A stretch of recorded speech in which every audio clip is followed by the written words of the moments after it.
Good morning बच्चों। कल हमने आपको सांख्यिकी पुस्तक के आंकड़ों का प्रस्तुतिकरण में सारणी के अंग तक पढ़ाया था।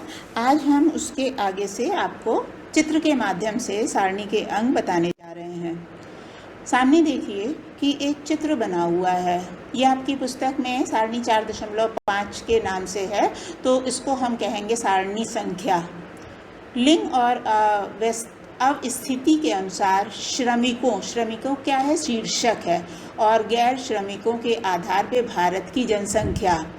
अब एक उसमें जो है स्तंभ शीर्षक या उपशीर्षक है, तो एक सारणी बनी हुई है, तो श्रमिक के नीचे जो है मुख्य और आंशिक और योग है, तो ये स्तंभ शीर्षक पहला हुआ और उपशीर्षक मुख्य, आंशिक और योग हुआ। इसके बाद इकाई एक कॉलम है, तो इकाई किस में है, करोड़ों में है।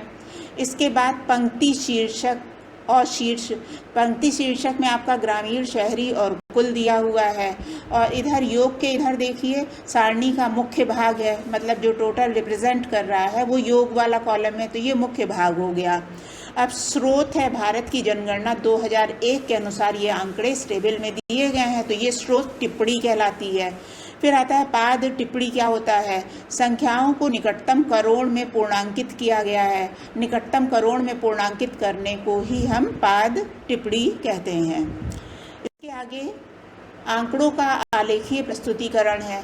एक डेटा चार्ट एक प्रकार का आरेख या ग्राफ है जो एक संख्यात्मक या गुणात्मक आंकड़ों के सेट को प्रबंधित और प्रस्तुत करता है। जिन मानचित्रों को किसी विशिष्ट उद्देश्य के लिए कुछ अतिरिक्त जानकारी के साथ सजाया जाता है उन्हें अक्सर लेखाचित्र या चार्ट कहते हैं, जैसे कि समुद्री चार्ट या वैमानिक चार्ट। नेक्स्ट आता है ज्यामिति आरेख, रेखागणितीय आरेख, दंड आरेख और वृत्त आरेख और ज्यामिति आरेख की श्रेणी में आते हैं। दंड आरेख और वृत्त आरेख ये आते हैं ज्यामिति आरेख की श्रेणी में।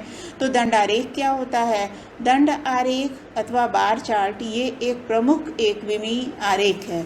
इसके द्वारा एकल अथवा सामूहिक सांख्यिकी आंकड़ों के मानों को आयताकार दंडों के द्वारा प्रदर्शित किया जाता है। दंड मतलब स्तंभ, जहाँ प्रत्येक दंड की लंबाई उसके द्वारा प्रदर्शित किए जा रहे मान के अनुपात में रखी जाती है। फिर आता है दंड आरेख के प्रकार कितने होते हैं, तो ये 5 प्रकार के हैं। एक है सरल दंड आरेख, फिर है बहुगुणी दंड आरेख, फिर है घटक दंड आरेख, फिर है वृत्त आरेख, फिर है बारंबारता आरेख। तो सबसे पहले हम आपको सरल दंड आरेख बताएंगे। 4 सबसे आम कॉमन लेखा चित्र हैं, histogram, bar chart, pie chart, line chart. ये सरल दंड आरेख के कुछ चित्र हैं। इसमें फोटो में दिखाया गया है कि एक हिस्टोग्राम आमतौर पर उन अंकों की मात्रा को दर्शाता है जो विभिन्न संख्यात्मक सीमाओं या बिन के भीतर पड़े रहते हैं। दूसरा, एक बार चार्ट विभिन्न श्रेणियों के लिए आवृत्ति मतलब बारंबारता या मूल्यों को दर्शाने के लिए बार का उपयोग करता है। एक पाई चार्ट पाई के अनुसार एक टुकड़े के रूप में प्रतिशत मान को दिखाता है, और एक रेखा चार्ट क्रमवार अवलोकनों का 1-2 आयामी स्कैटर प्लॉट है, जहां अवलोकन अपने क्रम के अनुसार जुड़े होते हैं। फिर आता है बहुगुणी दंड आरेख। बहुगुणी दंड चित्र जब 2 या 2 से अधिक संबंधित तथ्यों की समय या स्थान के आधार पर तुलना करनी होती है, तब बहुगुणी दंड चित्रों का निर्माण किया जाता है। इसमें एक स्थान या समय से संबंधित विभिन्न तथ्यों के दंडों को एक दूसरे से मिलाकर बनाया जाता है, तथा थोड़ा स्थान छोड़कर दूसरे स्थान या समय से संबंधित विभिन्न तथ्यों के दंड को एक दूसरे से मिलाकर बनाया जाता है। इस प्रकार दिए गए सभी स्थानों या समय हेतु समान अंतर पर संयुक्त दंड बना लिए जाते हैं। इन्हें बहुगुणीय दंड चित्र कहा जाता है। विभिन्न तथ्यों को प्रदर्शित करने वाले दंडों को भिन्न भिन्न रंगों या डिजाइन के द्वारा भी दिखाया जाता है। अब एक उदाहरण है, कॉलेज के 4 संकायों की छात्र संख्या में 3 वर्षों में होने वाले परिवर्तन को बहुगुणी दंड चित्रों द्वारा प्रदर्शित करिए।